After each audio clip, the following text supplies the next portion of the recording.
Well, the U.S. has said that tariffs against Canadian goods coming into the United States will go into effect tomorrow. But on what products and to what degree is still unclear. Commerce Secretary Howard Lutnick noted some improvement on border controls. So what are Canadian businesses saying about what they can do and what they think governments should do?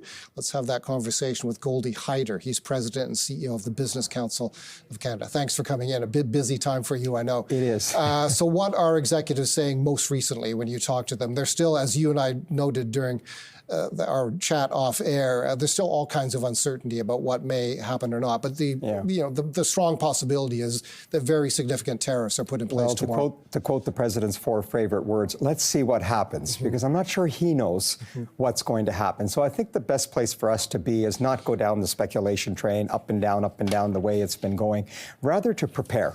On the one hand, we may be entering a period of a trade war with our ally, with our best friend, with someone with whom we have a trade agreement, and our government, to their credit, has made it very clear. This is what we're going to do. If you launch these tariffs, we will retaliate. What we don't know is the range and scope and scale of these tariffs. We don't know the amounts of these tariffs.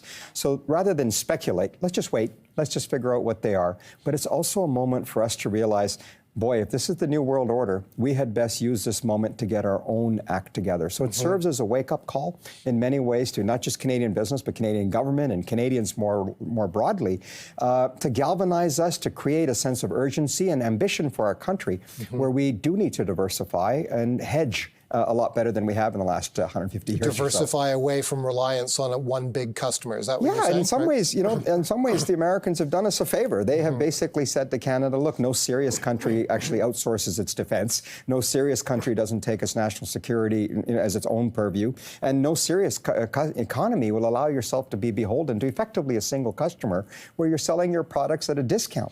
So in many ways, this is a real opportunity for Canada. I want to give credit where credit's due. The effort that Minister Anand and others have made, the premiers and the trade ministers in Canada, everything is pointing towards some kind of an announcement this week that suggests we're finally going to be able to bring down these trade barriers, which is a tariff on Canadians imposed by Canadians. Those are interprovincial trade let's barriers. hope we can bring that across the finish line, but let's also get to a place where we're at PDAC this week here, permitting, infrastructure, diversification, leveraging our trade agreements. Canada has all of these elements. I tell the Americans, you're reminding everybody that it's good to be wanted, which means that what you want, others also want and need. So let's make sure we diversify, which doesn't mean leaving America. It just means diversifying. Okay, well, whose job is it then primarily to find new customers other than the United States? It sounds like it's the job of those CEOs who you represent in large measure. Yeah, and what they're saying is, look, we need to have the arteries of the trade infrastructure in place to be able to move our products. Those who are already abroad are largely services oriented, whether it's engineering or financial services, insurance or others. Infrastructure certainly is happening to build in other countries, but we need our own infrastructure. Now all of a sudden you're in a place where a government is saying, all of those things we told you about, we believed in the last 10 years. We disavow those things. We believe the opposite of what we believe. Now we have Quebec and British Columbia, 2 provinces that have been a challenge to build infrastructure through, now saying we need to expedite our permitting. Well, let's use this moment to unite this country, to get stuff built, because everywhere I've just come back from Australia and Singapore, for example, what do they want? They want our energy. They want our resources. They want reliable access to that. And so let's get it to them and do good at the same time, because that same energy is going to help countries decarbonize away from coal. So this argument is not new to people who believe that we should be taking better advantage of our natural resources and our energy resources in particular. But there's significant political opposition to this idea, as you know. Getting a pipeline from Alberta through the province of Quebec to New Brunswick looks like a non-starter for reasons that I don't think we... Do you think that's possible? Well, look, the Premier of Quebec and the Premier of British Columbia have certainly indicated there's more open-mindedness to this, provided that the social license exists and so forth. But I do think the opportunity to go west, to go east is very real. I mean, after all, you have a government that canceled a pipeline that was approved by a previous government retroactively. So there's no reason we can't revive some of these. But what business needs is certainty, predictability, and confidence that what one regime says okay to won't be reversed 4 or 8 years down the road, because you're looking at a project that's going to be amortized over 30+ years. years. Same thing's going on. As I said, I was at the PDAC conference on critical minerals. We talk about minerals as if they're available at a grocery aisle near you. They are in the ground, and we have to get them out of the ground. We don't have a road to get there. We don't have the indigenous agreements. We don't have access to ports.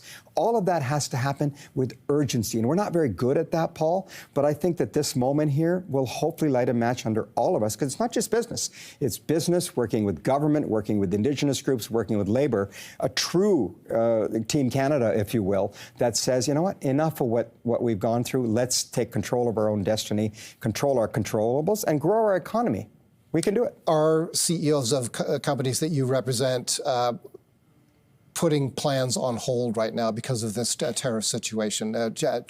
Plans to invest, plans to expand, plans to change their business focus? Yeah, I think it's fair to say that capital loves predictability, and it's not seeing it. And so what you're seeing is potentially capital chill, don't want to deploy, or worse, deploying it in America, which is exactly what the president wants. Right? I create uncertainty, I create chaos, I create March Madness in the month of March Madness, and you will bring your capital here. And yes, some people will do that. What we have to show is Canada remains an attractive destination for capital, that we will offer you the predictability and the stability, but you can't talk it, you got to do it. And that's the moment we're at right now, is show, don't tell, that we're actually serious about the diversification and the building of the infrastructure. Because you're right, if we don't move on it in the next 3 to 5 years, you miss the moment, then maybe you don't get a chance to do that. Goldy, thanks for coming by. We'll continue to talk to you. I'm sure we will. Thanks for having me. Goldy Hyder.